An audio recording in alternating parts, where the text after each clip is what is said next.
क्या श्री कृष्ण महाभारत का विनाशकारी युद्ध रोक सकते थे? क्या यह सिर्फ नियति थी या इसके पीछे कोई गहरी रणनीति छुपी थी? आज हम आपको बताएंगे वह अनसुनी बातें जो आपको महाभारत के इस रहस्य को समझने में मदद करेंगी।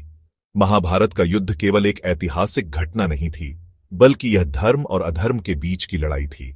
श्री कृष्ण ने अर्जुन को गीता का उपदेश देकर उसे धर्म के मार्ग पर चलने की प्रेरणा दी। इस युद्ध ने हमें सिखाया कि सत्य और धर्म की विजय होती है और अधर्म का नाश अवश्यंभावी है। महाभारत कोई साधारण युद्ध नहीं था। यह एक ऐसा संग्राम था जिसने युगों युगों तक मानवता को प्रभावित किया। यह अधर्म और अन्याय के खात्मे की लड़ाई थी। इस युद्ध ने समाज के हर वर्ग को झकझोर कर रख दिया। श्री कृष्ण को पता था कि यह संघर्ष न केवल सत्ता का बल्कि धर्म और अधर्म के बीच का था। उन्होंने अर्जुन को गीता का उपदेश दिया, जो आज भी जीवन का मार्गदर्शन करता है।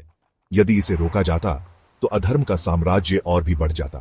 महाभारत ने यह सिखाया कि सत्य और न्याय के लिए लड़ना आवश्यक है, चाहे कितनी भी कठिनाइयां क्यों न आए।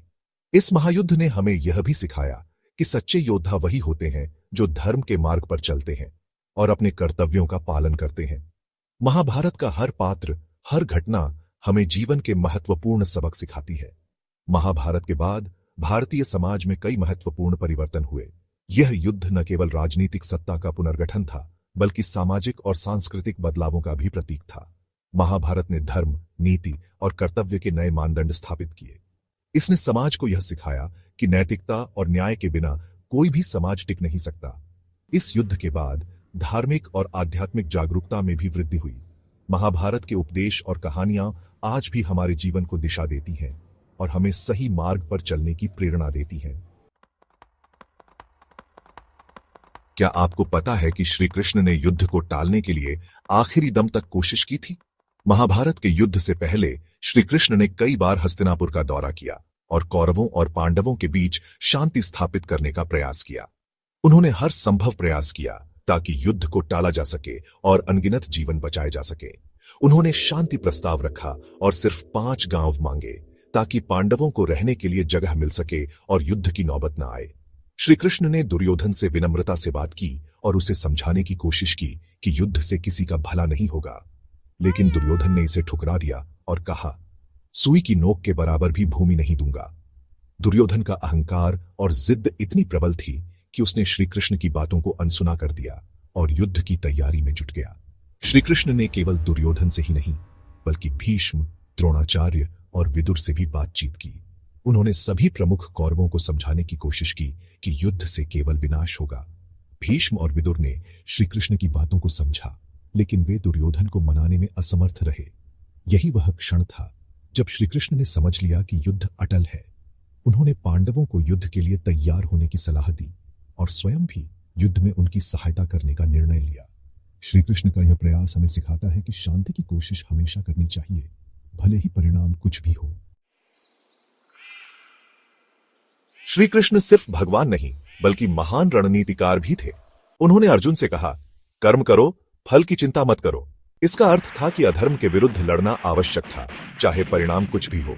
श्री कृष्ण ने अर्जुन को यह भी समझाया कि युद्ध केवल भौतिक संघर्ष नहीं है, बल्कि यह धर्म और अधर्म के बीच की लड़ाई है। उन्होंने कहा कि एक योद्धा का कर्तव्य है कि वह धर्म की रक्षा के लिए अपने प्राणों की आहुति दे।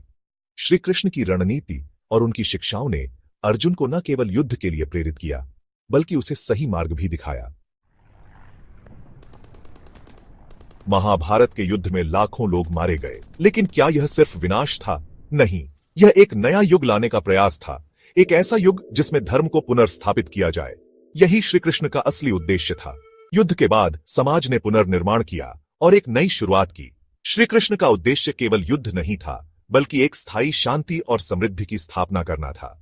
उन्होंने एक ऐसा समाज बनाने का सपना देखा था जहां हर कोई मिलजुल कर रहे और धर्म का पालन करे। यही था श्री कृष्ण का असली उद्देश्य, एक धर्ममय और समृद्ध समाज की स्थापना। तो दोस्तों, श्री कृष्ण ने महाभारत युद्ध क्यों नहीं रोका? यह सवाल सदियों से लोगों के मन में उठता रहा है। महाभारत का युद्ध केवल एक साधारण युद्ध नहीं था, बल्कि यह धर्म और अधर्म के बीच की लड़ाई थी।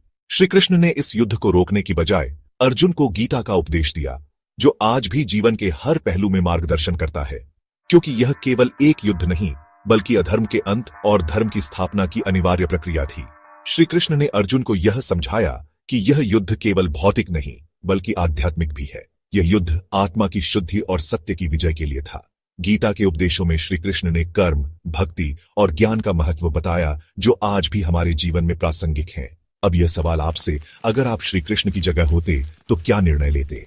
क्या आप भी धर्म की स्थापना के लिए युद्ध का मार्ग चुनते या कोई और रास्ता अपनाते? यह सवाल हमें सोचने पर मजबूर करता है कि हमारे जीवन में भी कई बार ऐसे मोड़ आते हैं जब हमें सही और गलत के बीच चुनाव करना होता है। हमें कमेंट में अपनी राय जरूर बताइए। आपके विचार हमारे लिए बहुत महत्वपूर्ण है। क्या आप मानते हैं कि श्री कृष्ण का निर्णय सही था या आप कुछ अलग सोचते हैं? आपके जवाब हमें और भी गहरे विचारों में ले जाएंगे और हमें समझने में मदद करेंगे कि आज के समय में भी गीता के उपदेश कितने प्रासंगिक हैं। अगर आपको यह वीडियो पसंद आया हो तो इसे लाइक और शेयर करना न भूलें। आपके लाइक और शेयर से हमें प्रोत्साहन मिलता है और हम और भी बेहतर सामग्री आपके लिए ला सकते हैं। आपके समर्थन से ही हम इस चैनल को और भी ऊंचाइयों तक ले जा सकते हैं। ऐसे ही और भी रहस्यमयी और ऐतिहासिक वीडियो के लिए हमारे चैनल द क्रिप्टिक कंपस को सब्सक्राइब जरूर करें। हमारे चैनल पर आपको और भी कई रोचक और ज्ञानवर्धक वीडियो मिलेंगे जो आपको इतिहास की गहराइयों में ले जाएंगे और आपको नई दृष्टि से सोचने पर मजबूर करेंगे। धन्यवाद। और हां, अगर आप गीता के उपदेशों को और गहराई से समझना चाहते हैं तो हमारे आगामी वीडियो को मिस न करें। हम जल्द ही गीता के हर अध्याय पर विस्तृत चर्चा करेंगे जिससे आप जीवन के हर पहलू में इन उपदेशों को लागू कर सकें। तो दोस्तों, जुड़े रहिए हमारे साथ और चलिए इस अद्भुत यात्रा पर जहां हम इतिहास के पन्नों को पलटते हुए जीवन के गहरे रहस्यों को समझने की कोशिश करेंगे। धन्यवाद और मिलते हैं अगले वीडियो में।